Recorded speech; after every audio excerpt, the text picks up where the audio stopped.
When it comes to online commentary, people express a lot of passion. But what about in the real world? In BAMM.TV's comment box, we hit both the net and the streets to find the most controversial comments from the world of music and fire back some of our own. I'm Ian McPherson from BAMM.TV, and I'm here every episode to pick out the best opinions and provoke the juiciest debate.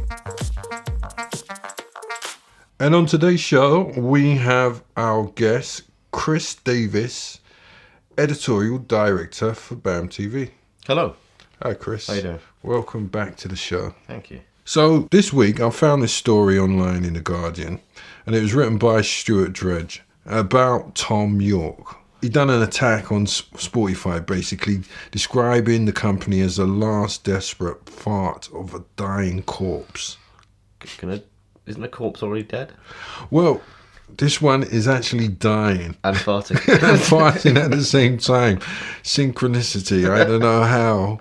But anyway, and attacking the relationship with major labels, you know, he's really gone all out on Spotify in this article. Well, if you're not familiar with like Spotify is not just a streaming service. It's actually a way of generating revenue for musicians. But the problem is the amount of revenue the musicians kind of make is the main issue that's got Mr. York upset. Okay, so let's look at some of the online comments, and this comment is from 1984 Centric, and they say it might inconvenience people having to pay for music, but artists might find it inconvenience getting paid very little and, you know, basically give up and do something else. Hence the point York is making, and much as it can come across a bit bono, he has a point. All right, the thing is, to label something a career killer, we have to look at what a musical career actually is nowadays, and I don't think anyone really knows how that there's a set route to kill. I mean, this is the digital era of music now, so music is really predominantly not a physical product.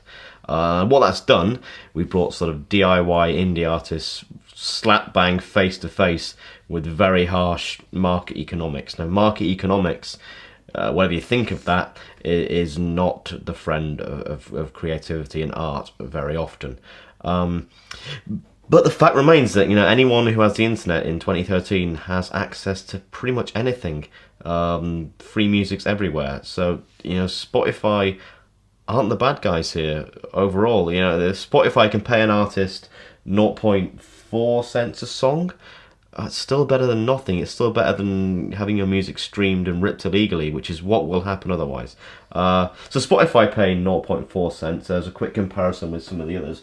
Rhapsody pays 0.69 cents. Xbox Music pays 3.5 cents. They're the big boys there. iTunes Match pays 0.2 cents, and Amazon Cloud Drive pays 0.05 cents. So, you know, it's not just Spotify who were paying peanuts, but at least they're paying something. And to be honest, I'd really rather hear thoughts on this from new artists this is actually affecting, rather than, you know, an old school millionaire like Tom York. You know, the other thing to kind of consider is Spotify does rely on new bands, and new artists are kind of what keeps Spotify fresh and current. And, you know, the little stars get to shine with the bigger stars. So, you know, the users do come to discover new music and fresh tunes. The irony is that Tom York's recent work wasn't worth paying for anyway. Ooh, I went there. Naughty. Ding. All right, let's move on to like comment 2, and this one's from Red 911, and this person says, millionaire musicians complaining about not making enough money. Record labels have been ripping off consumers for decades. Services like Spotify allow consumers to listen to a full album, and that's, you know, paid or ad enabled, then decide if they want to buy the entire album on certain songs. The real problem is not Spotify for finding a niche that consumers are willing to pay for. The problem is the record labels taking so long to react to the enabled technologies like the internet. The record label business models are broken. Don't blame the companies like Spotify that are servicing the consumer's demands. What's your take on that one, Chris? I kind of agree with a lot of what he's saying. I mean, the record companies, in a way, did do this to themselves. Not in terms of the ability to download free music, but the fact that there's no sympathy for them.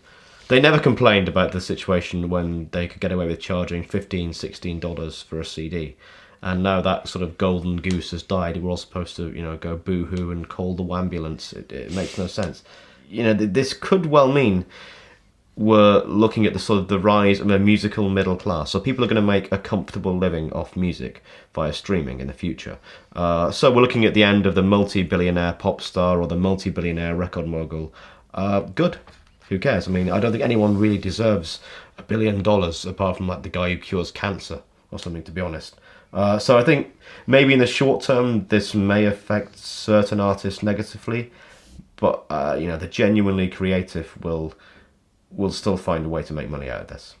I just want to be clear and draw a distinction that the commenter here is he's kind of lumping labels or right holders, and musicians into the same category. They are far from the same when it comes to payment. Music consumers are Spotify customers, and that's who they're focused on. That's who Spotify is really focused on, is actually the consumers, and on pleasing them at the same time. But musicians are the suppliers, and they're more kind of supply today than ever before. There's so many musicians out there, So while bands are getting discovered by this model, they aren't receiving much money for their assets. Essentially, Spotify is a great marketing tool for a new artist, but not a great revenue generator. Let's not forget the power of marketing is a big thing. I mean, there's a musician whose name is Zoe Keating, and she has suggested that Spotify could start paying artists in listener data as well as money. So as well as your 0.3 cents per song, you also get data of who listened to it. Did they listen to the whole thing? Did they cut off halfway through? Where do they live? Are you big in Poland? Are you big in Alabama? It's I think there's a lot of, if Spotify start giving that data to the musicians, they can do a lot with that. And I think that's a better deal than if they can package that data with the money they're giving. I think people will feel a lot less sort of screwed over by them. So let's go to comment 3, and this one's by Gary Denham. Yeah, Gary also calls himself Jimmy Jampots as his username, which I don't know what is going on there. Sounds very sticky. Yeah, in an unpleasant place. Definitely in an unpleasant place. Well, anyway, Gary, this is what he says and thinks. Tom York is not speaking for Tom York. I'm sure he has been able to negotiate more than pittance for himself. He's attempting to speak for the vast majority of artists who are just a tree falling in Spotify's forest. Even a big tree with 1 million Spotify plays can only expect to net £100. You wonder why so many artists make one album and disappear? It's because they can't afford to make another one. I say Mr. York's in a bit of a pickle. He shouldn't really have an issue with Spotify. Rather, he should have an issue with the millions of people who use Spotify and services like it. But he's a major recording artist, and he's not going to criticize the fans, especially while promoting a new album. Those are the online comments, and I must say, being very articulate in in this story, and I'm going to go on the street and I'm going to ask people basically, Spotify is paying people peanuts, and well, is peanuts better than the alternative, which is nothing?